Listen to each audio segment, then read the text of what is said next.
ازيكم يا حبايبي حلوين، عاملين ايه؟ كل سنة وانتم طيبين. النهاردة بقى انتوا عرفتوا النهاردة هنعمل ايه. طبعا عاملين كبدة زي ما انتوا شايفين اهو يا حبايبي. الكبدة اهي لسه في الكيسة اهي. والنهاردة بقى انا هعملها كبدة اسكندراني. وهعملها بطريقة مختلفة شوية، اللي هو هضيف لها بصلاية صغيرة قوي كده زي ما انتوا شايفين. اللي مش عايز يضيفها عادي برضو، انا بعملها على طول من غير بصل يعني. بتبقى بالثوم وفلفل علشان انا عايزاه اسكندراني حامية، وليمون. وطبعا التوابل زي ما انتوا عارفين، الملح والكمون وكزبرة ناشفة. وفي توابل للكبدة ممكن تجيبوها برضو، بتبقى جميلة قوي. يلا بينا بقى نشوف هنعملها ازاي. طبعا اول حاجة هنضرب المكونات اللي انتوا شايفينها دي مع التوابل في الكبة، وبعدين نضيفها على الكبدة ونسيبها في التتبيلة دي شوية، ساعة كده ولا حاجة.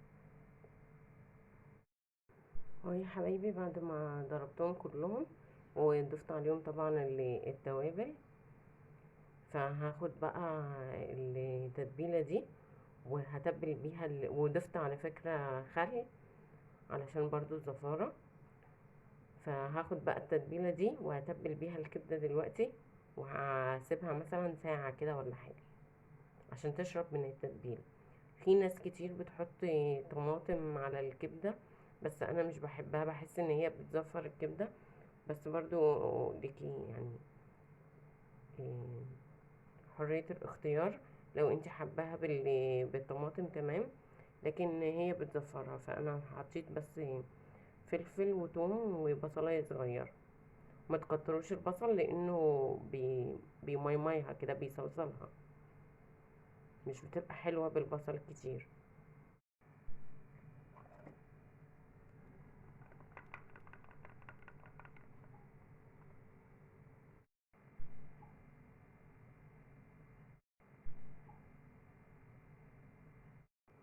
هنسيبها بقى في التتبيلة دي لمدة ساعة تشرب من التتبيلة اهو. مفيش ريحة زفرة خالص، وريحتها حلوة جدا.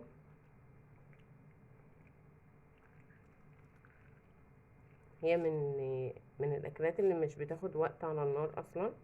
بس هو بس احنا هنسيبها في التتبيلة دي شوية، هنسيبها ساعة كده. الكبدة طبعا ليها كذا طريقة. ممكن كبدة مشوية وكبدة بالردة، شرايح بالردة. والكبدة العادية والكبدة الاسكندراني انا عاملاها اسكندراني، بتبقى حامية شوية او فيها شطة شوية. هنبقى برضو نعمل لكم بعد كده الكبدة اللي بالردة والكبدة المشوية وكده.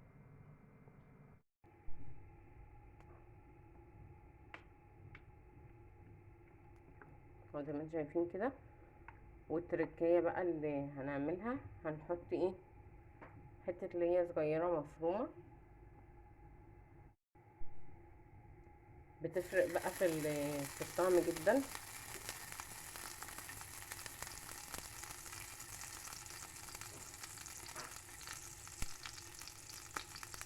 ونبدأ ننزل بقى ايه لما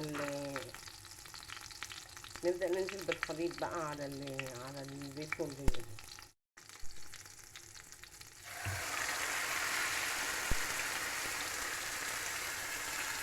طبعا الكبدة ما بتتقلبش،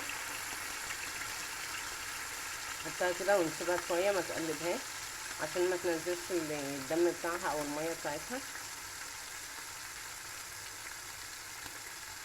وما تقعدش كتير على النار. هي بسرعة هتستوي يعني. تاخد بس تشويحة كده ونقلبها بقى على الناحية التانية اهو كده.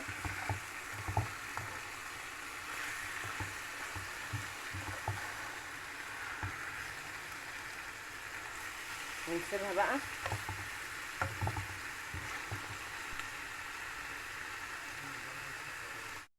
نحاول بقى ايه نشوفها اهو مع بعض. هي كده اتعملت اهي ما شاء الله. هنطفي عليها بقى، هي ما بتاخدش وقت.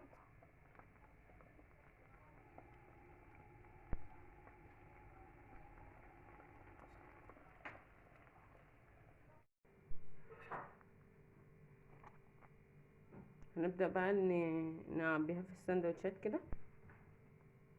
هنبدأ بقى نحط الطحينة اهو.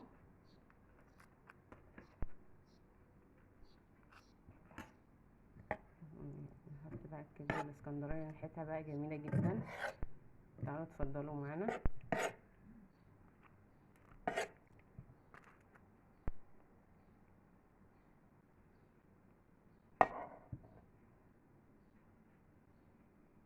وده كده احلى سندوتش كبدة اسكندراني.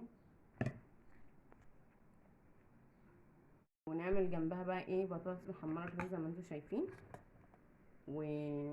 وسلطة. اللي عايز ياكلها بقى بعيش بلدي تمام. احنا عملناها ايه سندوتشات كده زي بره كده، عيش فينو اهو. ودي رغيف تاني كمان، هنعمل معاكم واحد كمان. سهلة جدا وما بتاخدش وقت، وجوسي وريحتها وطعمها جميل جدا. واهم حاجه ما تغيبوهاش في السوا علشان تبقى ما تشدش كده في الاكل، تكون والف هنا وشفا. اتفضلوا. ونعمل جنبها بقى ايه بطاطس محمره كده زي ما انتم شايفين، وسلطه. اللي عايز ياكلها بقى بعيش بلدي تمام. احنا عملناها ايه سندوتشات كده زي بره كده، عيش فينو اهو. ودي رغيف تاني كمان، هنعمل معاكم واحد كمان. سهلة جدا وما بتاخدش وقت، وجوسي وريحتها وطعمها جميل جدا. واهم حاجه ما تغيبوهاش في السوا علشان تبقى ما تشدش كده في الاكل، تكون والف هنا وشفا. اتفضلوا. احلى سندوتشات كبده ناكلها النهارده كبده الاسكندراني اهي يا حبايبي. وهي كده بعد ما اتعملت اهي هنحط عليها الطحين.